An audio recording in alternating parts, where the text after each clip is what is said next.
د سعودي عربستان د مسافرو لپاره په زړه پورې ځای سعودي ګرین کارت ته ورته ځانګړې اقامه ورکوي.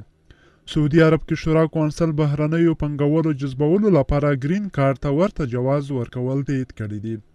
د شورا شپږ اویا غړو د وروستیو کې د اوسېدو جواز یا اقامې ورکولو دغه ډول تایید کړی دی او 55 غړو یې ورسره مخالفت کړی دی.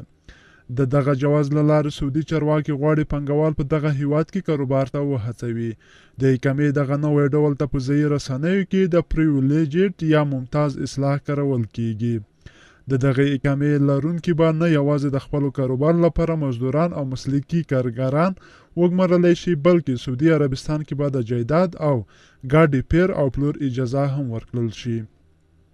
دې سره به د اقامې لرونکي هر وخت کولی شي له هیواده بهر لاړ شي او د دې لپاره به دوی د کفیل یا سپانسر درلودلو ته اړتیا نه لري. د دې ترڅنګ به دغه جواز لرونکي په شخصي سکتور کې دنده موندلی شي او په هوایي ډګرونو کې به د ځانګړو قطارونو استعمال اجازه لري.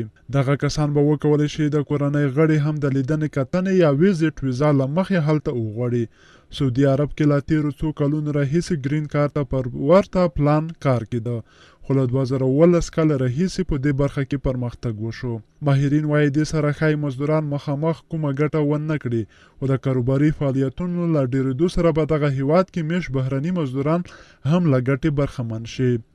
د پاکستان اسلام آباد کې د سوداګرۍ او صنایعو ځایي خونې مرستیال دلدار عباسي وایي کېدای شي سعودي عرب راتلونکي کې بهرنیانو ته تبعیت هم ورکړي. اوس خو په دې اړه ډیر معلومات نشته، خو څرګنده د هدف سعودي عربستان ته د پانګې جلبول دي او طبیعي ده چې له کاروباري ودې سره به کارګرو ته هم اړتیا ډیره شي. البته ویل کېږي سعودي میشت بهرني کارګر به اوس هم د پخوا په څیر اقامه ترلاسه کوي چې له مخې د 2 یا 3 کلونو لپاره د اوسېدو اجازه ورکول کېږي او بیا له سره تمدید کېږي. له 2014 کال راهیسې سعودي عربستان کې د سعید سوداګریز شرکت او بن لادن ګروپ په څیر لوی شرکتونو یو بل پسې ځانونه ډیوالي اعلان کړل چې له کبله ګڼ شمېر بهرني مسلکي کارګر له دغه هیواد ته ووتل.